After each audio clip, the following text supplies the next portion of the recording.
పాత్రికేయ మిత్రులకందరికీ కూడా నమస్కారాలు. ఈరోజు శాసనసభలో హెరిటేజ్ షేర్లు విపరీతంగా పడిపోతున్నాయి కనుక ఆ పడిపోతున్నటువంటి షేర్లను పైకి లేపటానికేమో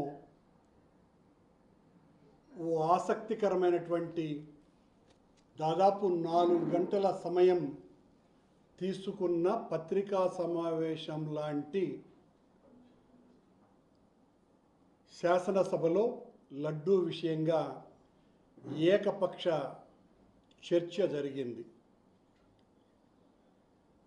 మా మీద, మా నాయకుడు జగన్మోహన్ రెడ్డి గారి మీద ఉద్దేశపూర్వకమైనటువంటి దాడి. అది పని కట్టుకొని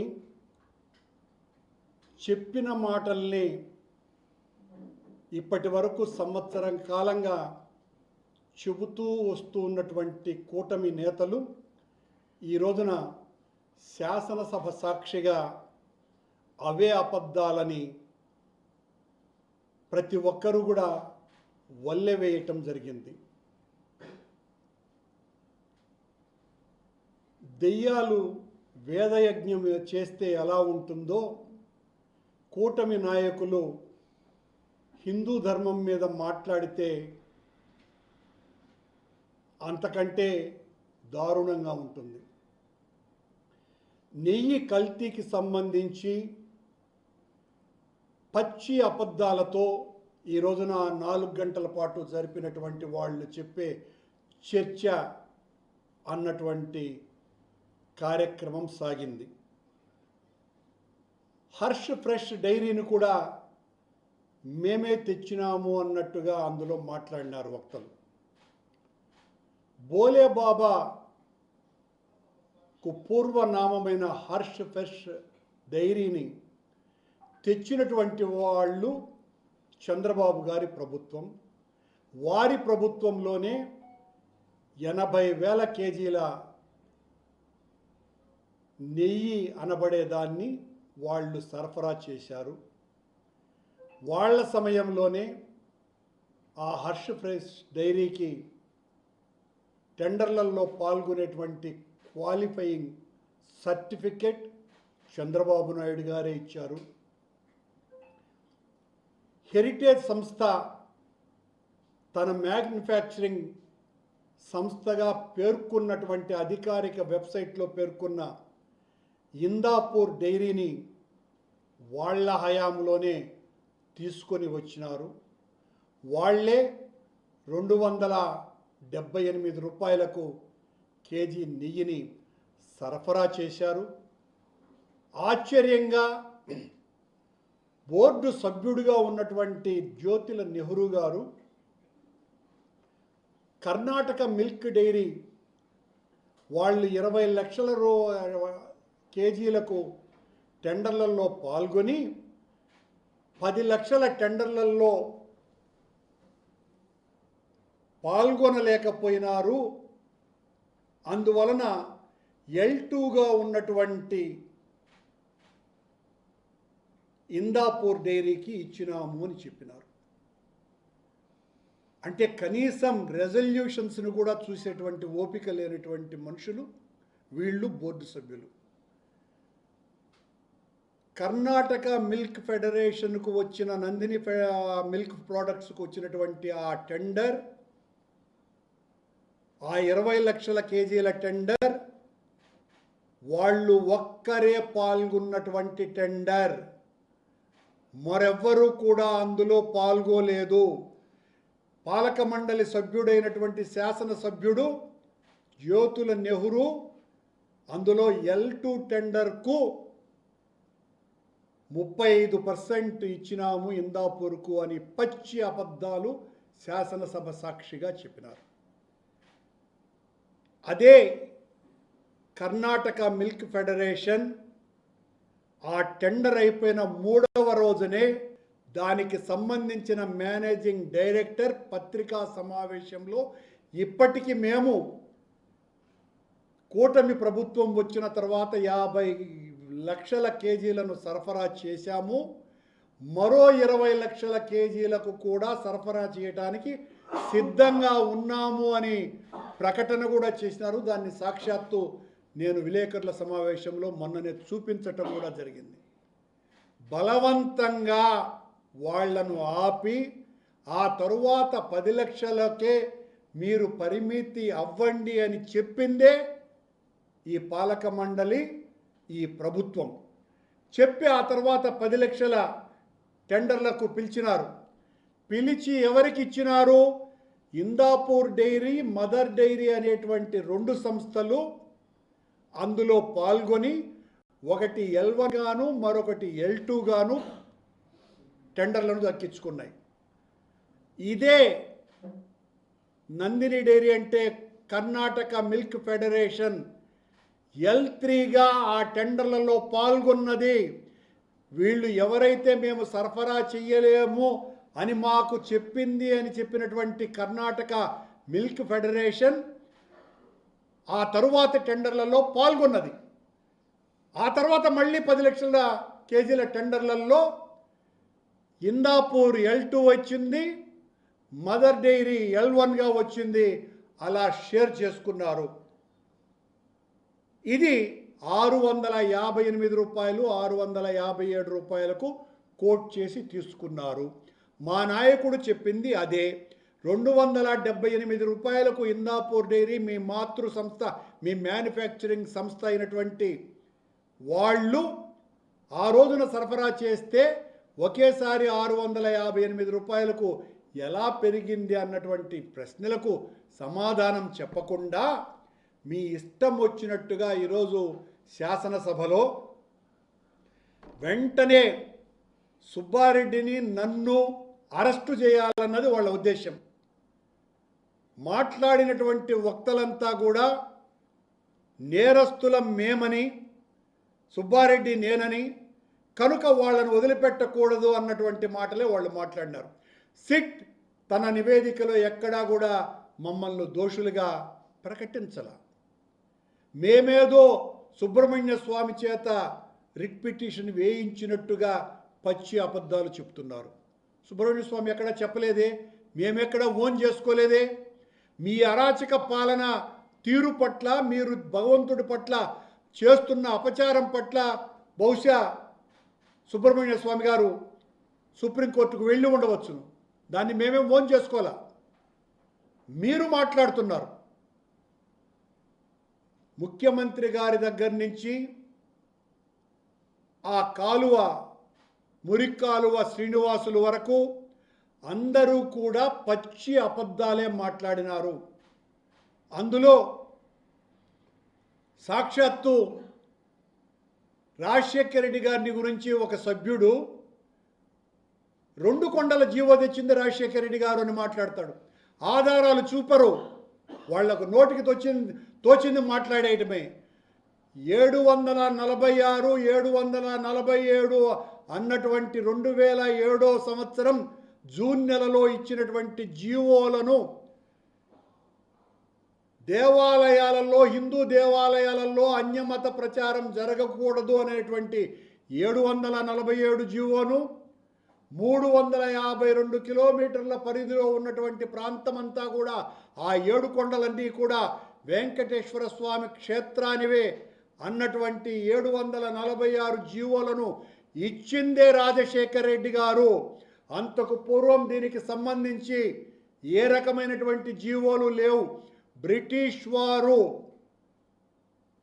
1894 ఆ ప్రాంతాన వాళ్ళు అది 25 కిలోమీటర్ల పరిధిలో ఉంది అన్నటువంటి జీవోను వాళ్ళు ఇస్తే దాన్ని సవరించి 352 కిలోమీటర్లకు పెంచి ఇది తిరుమల క్షేత్ర మహిమ, 7 కొండల క్షేత్ర మహిమనని ఆ జీవోను ఇచ్చింది రాజశేఖర రెడ్డి గారైతే, నేను అధికారంలోకి వస్తే అదే 2009 ఎన్నికలలో ఆ 746, 47 అన్యమత ప్రచారాలను నిషేధించేటువంటి ఆ జీవోను ఏడు కొండలుగా ప్రకటించినటువంటి రాజశేఖర రెడ్డి ఇచ్చిన జీవోను రెండింటిని తీసివేస్తాను అని ముస్లిం మైనారిటీల సభలో చంద్రబాబు నాయుడు గారు ప్రమాణం చేసి మళ్ళీ చెప్పినారు. ఆయన మాట్లాడతాడు, రాజశేఖర రెడ్డి గారు 2 కొండల జీవో తెచ్చినాడు అని మాట్లాడిస్తాడు. అన్ని అబద్ధాలే. ఈ రోజున ఎవరినైతే నిందితులుగా మీ సిట్టు ప్రకటించిందో వాళ్ళల్లో ఎక్కడా కూడా మమ్మల్ని దోషులుగా సుప్రీంకోర్టు నియమించినటువంటి సిట్ ప్రకటించాల. మీకు బాధ కరుణాకర్ రెడ్డిని సుబ్బారెడ్డిని ప్రకటించలేదే అన్నదే మీ దుగ్ధ. ప్రకటించిన వాళ్ళు ఎవరు? ఆ 36 మంది నిందితులు, అక్కడ ఉన్నటువంటి సరఫరాదారులు, టీటీడీలో ఉన్నటువంటి కింది స్థాయి ఉద్యోగులు, నెయ్యి నాణ్యతను పరిశీలించేటువంటి నిపుణులు, వీళ్లను దోషులుగా ప్రకటిస్తే మళ్ళీ ఏకసభ్య కమిషన్ను వేసినారు మీరు. ఏకసభ్య కమిషన్ యొక్క పరిమితి కూడా నిన్న సుప్రీంకోర్టు చాలా స్పష్టంగా చెప్పింది. అయినా కూడా గత 15 రోజులుగా మేము చెబుతున్నటువంటి మాటలన్నీ కూడా ప్రజల్లోకి చొచ్చుకు వెళ్ళిపోయినాయి. కనుక చంద్రబాబు గారు ఆయన కూటమి మాట్లాడినటువంటి ఈ నెయ్యి కల్తీ వ్యవహారంలో అంతా కూడా భగవంతుణ్ణి అడ్డు పెట్టుకొని రాజకీయం చేస్తున్నారు వీళ్ళు అన్నటువంటి అపచార నింద మీ మీద పడ్డది. కనుక దాన్ని తుడుచుకోవటం కోసమని ఇందాపూర్ డైరీని మీరే తీసుకొని రావటం మూలంగా హెరిటేజ్కు ఇందాపూర్కు ఉన్నటువంటి సంబంధం బయటపడటంతో ఒక్కసారిగా హెరిటేజ్ షేర్ల విలువ అమాంతంగా ఆకాశం నుంచి పాతాళానికి పడిపోవటంతో దాన్ని మళ్ళీ పైకి లేపటం కోసమనే ఈ రోజున శాసనసభలో మీరు చర్చ అన్నటువంటి దాన్ని తీసుకువచ్చారే తప్ప వాస్తవాలు ప్రజలకు చెప్పాలన్నటువంటి ఉద్దేశం ఏమీ లేదు. అందులో వీళ్ళందరూ కూడా మాట్లాడినటువంటి మాటలు కరుణాకర్ రెడ్డిని సుబ్బారెడ్డిని నేరస్తులుగా ప్రకటించేంత వరకు మనం నిద్రపోకూడదు అన్నట్టుగా మాట్లాడతారు. ఛాలెంజ్ చేసి చెప్తున్నాం, తప్పు చేసినటువంటి వాళ్ళమే అయితే భయపడి పారిపోవాల్సినటువంటి పరిస్థితి మాది కాదు. దేన్నైనా ఎదుర్కొనేదానికి సిద్ధంగా ఉన్నాం. ఏ తప్పు చేయలేదు కనుకనే దానికి సంబంధించి సిట్టు చంద్రబాబు నియమించినటువంటి సిట్టును మేము ఆక్షేపించినాం. ఎందుకు? నీ సిట్టు, నీ కింది పోలీసు అధికారులు నీ ఇష్టం వచ్చినట్టు నువ్వు ఏమి చెబితే వాళ్లను నేరస్తులుగా ప్రకటిస్తుంది. కాబట్టి అందుకు సుబ్బారెడ్డి గారు సుప్రీంకోర్టుకు వెళ్ళారు. వాస్తవాలు ఏంటి అన్నది మీ ఆధ్వర్యంలో జరగాలని. దాన్ని ఒప్పుకోరెందుకు మీరు? దాన్ని ఆక్షేపిస్తారు. సుప్రీంకోర్టుకు వెళ్ళటాన్ని కూడా తప్పుపడితే ఎట్లా? మరి సుప్రీంకోర్టు మిమ్మల్ని మందలించింది కదా, మీరు అలా మాట్లాడకూడదని చెప్పింది కదా. మీరు ఎన్డీడీబీ రిపోర్టు, ఎన్డీఆర్ఐ రిపోర్టుల గురించి మాట్లాడుతున్నారు. వాళ్ళు ఏదో చాలా స్పష్టంగా యానిమల్ ఫ్యాక్ట్ ఉంది అని నిపుణులు ఇప్పటికీ సంవత్సర కాలంగా 10 సార్లు చెప్పినారు దానికి సంబంధించినటువంటి వాళ్ళు. ఎన్డీడీబీ కానీ ఎన్డీఆర్ఐ కానీ ఎవరైనా కూడా 100కి 100%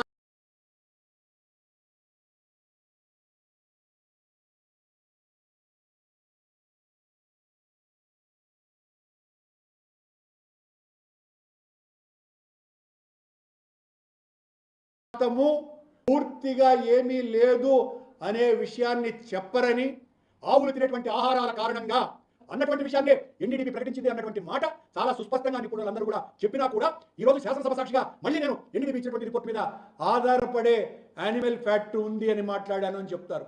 ఆ రోజు మీరేం మాట్లాడారు? సెప్టెంబర్ 18వ తారీఖున నెయ్యికి బదులుగా జగన్ ప్రభుత్వం లడ్డూలో ఆవు కొవ్వు కలిపింది అని మీరు మాట్లాడింది. మీ ఉప ముఖ్యమంత్రి ఏం మాట్లాడినారు? తిరుమల నుంచి పంపించినటువంటి 1,00,000 లడ్లు అయోధ్యకి అందులో ఆవు కొవ్వు, పంది కొవ్వు, చేప నూనె కలిపిన వాటిల్తో పంపినారు అంటే ఈరోజు పవన్ కళ్యాణ్ మళ్ళీ మాట్లాడుతున్నాడు ఆ మాటని. దాన్ని ఎట్లా నమ్మాలా మేమని? ఇదిగో మీ దగ్గర ఉన్నాడు కదా బోర్డు సభ్యుడు, మీ పాలక మండలి సభ్యుడు బోరా ఉన్నాడు కదా, ఎందుకు అతన్ని అడగటం లేదు మీరు? దానికి ఆధారాలు ఏంటి? అంతకంటే ఆధారం ఏముంది? దానికి సంబంధించి రెజల్యూషనే ఉంది, వాళ్ళు పంపించిన దానికి ఆ నెయ్యి సంబంధించి. ఇంత దారుణంగా శాసనసభ సాక్షిగా పచ్చి అబద్ధాలు చెబుతూ, ఒకదాని మీద ఒకటి అన్ని అబద్ధాలు చెబుతూ, అందులో నేను మా అమ్మాయికి క్రిస్టియన్ మ్యారేజ్ జరిపినానని చంద్రబాబు నాయుడు గారు ఒక ఫోటో కూడా వేసినారు. చంద్రబాబు గారు, నా కూతురు పెళ్ళిని నేను తిరుపతిలో అమ్మవారి గుడి తిరుచానూరు పరిధిలో 30,000 మంది అతిథులు రాగా అందులో ప్రధానమైనటువంటి వ్యక్తి మీ వియ్యంకుడైన లోకేష్ గారి మామైన బాలకృష్ణ గారు, నాకు ఆత్మీయుడిగా ఉన్నటువంటి వ్యక్తి. ఆయన వచ్చి నా కూతురు పెళ్ళికి అక్షింతలు వేసినారు. అలాగే మీ తమ్ముడు, నా స్నేహితుడు నారా రామ్మూర్తి నాయుడు కూడా ఆ పెళ్ళికి వచ్చినారు. ఆ పెళ్ళికి ఆనాడున్నటువంటి దాదాపు 13 మంది హైకోర్టు న్యాయమూర్తులు వచ్చినారు. నేను నా కూతురు పెళ్ళిని హిందూ సాంప్రదాయం ప్రకారమే చేసినానని ఆ దేవదేవుని సాక్షిగా ప్రమాణం చేస్తున్నా. నా వియ్యంకులు చేసినటువంటి పెళ్ళికి నేను నా కూతురు తండ్రిగా హాజరైనాను. ఇక్కడేం దాచుకొన్నాను, మీలాగా అబద్ధాలు చెప్పేటువంటి మనిషిని కాదు. నా కూతురు పెళ్ళి నేను హిందూ సాంప్రదాయం ప్రకారం ఆలయ ప్రధాన అర్చకుడి దగ్గర నుంచి తిరుమల వేద పారాయణదారులందరూ వచ్చి నా కూతురు అల్లుడిని ఆశీర్వదించినారు దేవదేవుని సాక్షిగా. ఆ పెళ్లిలో వేద మంత్రోచ్చారణ మధ్యన నా కూతురి పెళ్లి జరిపినాను. మీరు శాసనసభలో ఆ ఫోటో వేసి నన్ను క్రిస్టియన్గా మీరు చూపిస్తే, చంద్రబాబు గారు ఇదిగో మీరు బైబిల్ పట్టుకొని ఉన్నారు, మీరు బైబిల్ పట్టుకున్నారు కాబట్టి నేను క్రిస్టియన్ అంటే, నన్ను క్రిస్టియన్ అంటున్నారు కదా మీరు, మరి మీరు బైబిల్ పట్టుకున్నారు. ఇదిగో 1 కాదు 2 కాదు, సాక్ష్యాలు కోకొల్లలుగా ఉన్నాయి. కోకొల్లలు. ఇంతే కూడా కాదు, మీరు అసలు హిందువే కాదు ముస్లిం అంటే ఎట్లా ఉంటుంది? చంద్రబాబు గారు ఈ ఫోటోలను చూసి, మరి పవన్ కళ్యాణ్ గారి 3వ భార్య ఓ క్రిస్టియన్ కదా, మరి పవన్ కళ్యాణ్ గారు సనాతన ధర్మ పరిరక్షకుడిని పెద్ద హిందువునని చెప్పుకుంటున్నారే, మరి ఆయన్ను క్రిస్టియన్ అనండి. మరి నన్ను ఎలా అంటారు క్రిస్టియన్ అని?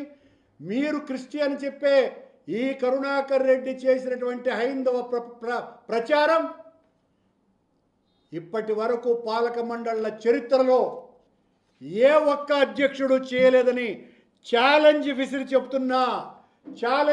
చెప్తున్నా. నా సవాలును స్వీకరించి మీరు ఎవరు పంపించినా మీ పాలనలో హైందవ ప్రచారం ఎలా జరిగింది, నేను ఎలా హైందవ ప్రచారం చేసినాను అన్నటువంటి విషయాల్ని సుస్పష్టంగా చెప్పదలుచుకున్నా. ఇన్ని రకాలైనటువంటి అబద్ధాలు ఈయన మరి లోకేష్ ముసల్మానా చూడండి ఎంతగా ఆయన వంగి ఏ రకంగా ఫోటోలు, మరి ఇన్ను ముస్లిం అనాలనా? లోకేషా సలాం బాయా? అసలాం బాయ్ ఆయన. మరి లోకేష్ గారు క్రిస్టియన్ యువతులతో తిరుగుతున్నటువంటి ఈ ఫోటోని ఏమనాలా? క్రిస్టియన్ అనాలనా? పచ్చి అబద్ధాలు మీరు ఎన్ని చెప్పినా కల్తీ నెయ్యికి మూలాలు మీ పాలనలో ప్రారంభమైనాయి. మీరు అలాగే మేము నిబంధనల్ని సడలించటం ద్వారా ఈ కల్తీ నెయ్యి ప్రవేశించింది అని చెప్తున్నారు. నిబంధనల్ని సడలించటం ద్వారా వచ్చినటువంటి ఒక్క ఛాలెంజ్, మళ్ళీ ఒక్క డైరీ సంస్థను చూపండి. మీరు నిబంధనల్ని మీరు కఠినతరం చేసినప్పుడు వచ్చినటువంటివే Indapur dairy, Harsh fresh dairy అని పిలువబడేటువంటి బోలే బాబా డైరీ కూడా. మేము నేను టీటీడీ అధ్యక్షుడైన తర్వాత నిబంధనల్ని కఠినతరం చేసిన తరువాతనే ఏఆర్ డైరీ అన్నది కూడా వచ్చింది. అంటే సులభతరం చేయటం మూలంగా ప్రయోజనం పొందినటువంటి డైరీ సంస్థ ఒక్కటి కూడా లేదు. దీన్ని మీరు నిరూపించాలా ఛాలెంజ్ చేస్తున్నా. నిబంధనల్ని సడలించడానికి కేంద్ర ప్రభుత్వం తీసుకున్నటువంటి ఆర్థిక విధానాలు మాత్రం తప్ప మరొకటి కాదు. తద్వారా లోకల్గా ఉన్నటువంటి సంస్థల్ని, స్టార్టప్ కంపెనీలను ఎంకరేజ్ చేయాలని ఆనాటి పాలక మండలి అధ్యక్షుడు, ఎగ్జిక్యూటివ్ ఆఫీసర్ తీసుకున్నటువంటి నిర్ణయం తప్ప మరొకటి కాదు. ఆ కారణంగా వచ్చినటువంటి సంస్థ ప్రత్యేకమైనటువంటి లాభం పొంది నెయ్యిని కల్తీకి వాడటంలో అసమర్థ కంపెనీ ఇది వచ్చిందేనని మీరు నిరూపిస్తే దేనికైనా సిద్ధంగా ఉన్నామని ఛాలెంజ్ విసురుతున్నాం. ఈ రోజున ఈ శాసనసభ చర్చలో మా ఇద్దరిని నేరస్తులుగా చేసి, ఎందుకంటే నేను రోజు ఎక్కువగా మాట్లాడుతున్నాను కనుక, నేను మాట్లాడిన తర్వాత మీకు మాట్లాడడానికి, దానికి సమాధానం ఇవ్వటానికి మీకు శక్తి చాలటంలా, మీకు తెలివి చాలటంలా, మీకు విషయ పరిజ్ఞానం లేదు.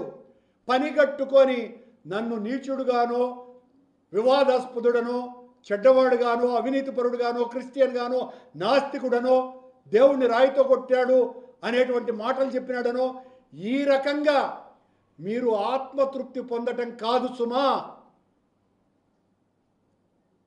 ఆధారాలతో నిరూపించాల. ఎక్కడ ఏ రకమైనటువంటి మీరు ఈ రోజున ఏదైతే శాసనసభలో కల్తీ జరిగింది అని చెబుతున్నటువంటి ఈ సంస్థలన్నీ అగ్రభాగం మీ హయాంలో వచ్చినటువంటివే. మళ్ళీ చంద్రబాబు గారు ఈ రోజున 300కే స్వచ్ఛమైన నెయ్యి వస్తుందా అని మాట్లాడుతున్నారు. మరి ఇందాపూర్ డైరీ 276కు సరఫరా చేసినటువంటి ఇందాపూర్ డైరీ 658కి పెంచుకుంటూ పోవటానికి దాగున్నటువంటి కుట్ర కూడా ఏదో మీరు చెప్పాలి కదా. మీ హయాంలో నందిని డైరీ పాల్గొన్నదంట, మా హయాంలో పాల్గొనలే లేదనని ఆ జ్యోతుల నెహ్రూ అంటున్నాడు. ఇదే కర్ణాటక మిల్క్ ఫెడరేషన్కి 2019-20 ప్రాంతంలో ఒక టెండర్లలో అది పాల్గొన్నది. L3గా ఉన్నటువంటి కర్ణాటక మిల్క్ ఫెడరేషన్కి 20% టెండర్ అది దక్కించుకున్నది. రెజల్యూషన్ మొన్న నేను స్పష్టంగా చూపించటం కూడా జరిగింది. మా హయాంలో ఇందాపూర్ డైరీ పాల్గొన్నది. ఎన్ని లేనట్టుగా అన్ని అబద్ధాలతో మీరు మీ ఇష్టం వచ్చినట్టుగా మాట్లాడుతూ ప్రజలను నమ్మించటానికి, మీ షేర్ల ధరలను పెంచుకోవటానికి మొత్తం శాసనసభనంతా వాడుకున్నట్టుగా కనపడుతోందే తప్ప ఏ రకంగా కూడా మేము అన్యమత ప్రచారం చేసినామంట. చంద్రబాబు గారు ఆ ఆర్టీసీ టిక్కెట్లు ముద్రించింది మీ హయాంలో, మా హయాంలో కాదు సుమా. మీరు మమ్మల్ని ప్రచారం చేస్తూనే ఉన్నారు. మా హయాంలో చర్చి కట్టినారు, మా హయాంలో చర్చి మొత్తం ప్రార్థనలు చేసినారు, ఇలాంటి మాటలన్నీ మాట్లాడుతూ ఉంటారు. రుజువులు ఎక్కడా ఒకటి కూడా చూపరు. అర్థం లేని రసహీనమైనటువంటి ప్రసంగాలు, పత్రికా సమావేశాలలో మాట్లాడేటువంటి విషయాలన్నీ కూడా ఈ రోజున పవిత్ర దేవాలయ స్వరూపమైనటువంటి శాసనసభలో అన్ని అబద్ధాలతోనే నింపి మీ నోటి ద్వారా విషవాయువులు శాసనసభలో నింపినారు అన్న దాంట్లో ఏ రకమైనటువంటి అనుమానము లేదని తెలియజేస్తూ, ఇలా మీరు బైబిల్ పట్టుకుంటే మిమ్మల్ని క్రిస్టియన్ అంటే మీకు బాధ ఉంటుందో లేదో, స్వచ్ఛమైనటువంటి హిందువునైన నన్ను మీరు కిరస్తాని అంటే మాత్రం నాకు బాధ ఉంటుంది అన్నటువంటి విషయాన్ని తెలియజేస్తూ, మీరు ఏ రకమైనటువంటి దానికైనా చర్చించటానికి మీకు సంబంధించినటువంటి ఎంత పెద్దవాడైనా సరే దాని మీద ఎవరిది తప్పు అని చర్చకు మేము సిద్ధంగా ఉన్నామని, మీరు చర్చకు సిద్ధంగా లేరు, ఏకపక్ష దాడికి సిద్ధంగా ఉన్నారు. మమ్మల్ని ఏక సభ్య కమిషన్ ద్వారా నన్ను సుబ్బారెడ్డిని నేరస్తుడు అని ఈ రోజు నుంచి రోజు ప్రచారం చేసి వాళ్ళిద్దరే దోషులు అని ప్రకటిస్తారు అన్న విషయాన్ని కూడా ఈ హిందువులకు సభ్య సమాజానికి తెలియజేస్తూ, ఎంత పచ్చి మోసాన్ని సాక్షాత్తు సుప్రీంకోర్టు నియమించినటువంటి సిట్ ఇచ్చినటువంటి నివేదిక మీదే నమ్మకము లేనటువంటి చంద్రబాబు గారి ప్రభుత్వం 1 సంవత్సరం పాటు 8 రాష్ట్రాలలో మొత్తం వందలాది మందిని విచారణ చేసి కొన్ని వందల మంది పోలీసులతో విచారణ జరిపి 36 మందిని దోషులుగా ప్రకటించినటువంటి సిట్ ఇచ్చినటువంటి ఛార్జ్ షీట్నే తప్పుబట్టి ఏకసభ్య కమిషన్ ద్వారా మమ్మల్ని నేరస్తులుగా చేయటానికి చేస్తున్నటువంటి ప్రయత్నమే, దానికి ఆరంభమే ఈనాటి శాసనసభ చర్చ అని తెలియజేస్తున్నాం.